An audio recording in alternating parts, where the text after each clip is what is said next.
ఏదో గడ్డం కప్పుతానికి వచ్చిన గడ్డం కప్పుతానికి రాగానే వాన ఫుల్ వాన అందుకుంది. వాన అందుకుని తడితే మాత్రం మనకి దెబ్బలు పడతాయి, ఇంటికి పోతే దెబ్బలు పడతాయి. అప్పటికప్పటికైతే ఏం చేసి అంటే మా రేకుల కొట్ట అనుకున్నారు, ఒక రేకు కూడా వీక్కున నెత్తలు పెట్టుకొని వస్తున్నా. నెత్తలు పెట్టుకొని వాన మాత్రం విపరీతంగా పెడుతుంది, మెరుపులు మెరుస్తున్నాయి. నాకు భయం అవుతుంది, ఇంట్లో పడాలి, దెబ్బ ఎటు పడైతే ఇంట్లో పడాలి. అప్పటికప్పటికైతే ఏం చేయాలో తెలియలేదు. సర్దిలు అయితే మళ్ళీ తలకాయ 2 రోజులు దాకా మళ్ళీ సర్ది పాటలు వదిలిపెట్టదు. అందుకని చెప్పేసి అప్పటికప్పుడు ఆలోచించుడు ఒక రేకు అయితే వీక్న మళ్ళీ పోయినప్పుడు మళ్ళీ ఆడబెట్టొచ్చు అని ఆ రేకు నెత్తిలో పెట్టుకొని ఇంట్లో పడదానికి వస్తున్నా. ఇప్పుడైతే 2 విధాలు తిట్లు తప్పించుకుంటా మా వాళ్ళతోటి.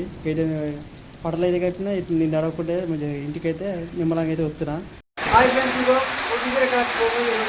ఇప్పటిదాకా చికెన్ మటన్ తీసుకుని మా వాళ్ళు అయితే తిన్నా పోయినా పండగ వచ్చిన పండగప్పుడు వాన పంపుతుంది.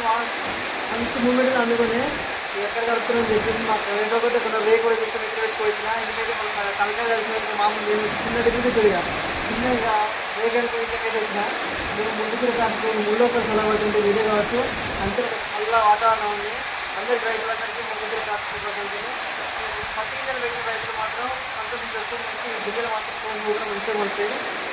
అందరు రైతులు ఈ సంవత్సరం మంచిగా రైతులకు సహకరిస్తారని ప్రకృతి అనుకుంటున్నాను. మరొకసారి అందరికీ ముందుగా కాన్సన్ట్రేట్ రైతులందరికీ ఓకే ఫ్రెండ్స్, ధన్యవాదాలు.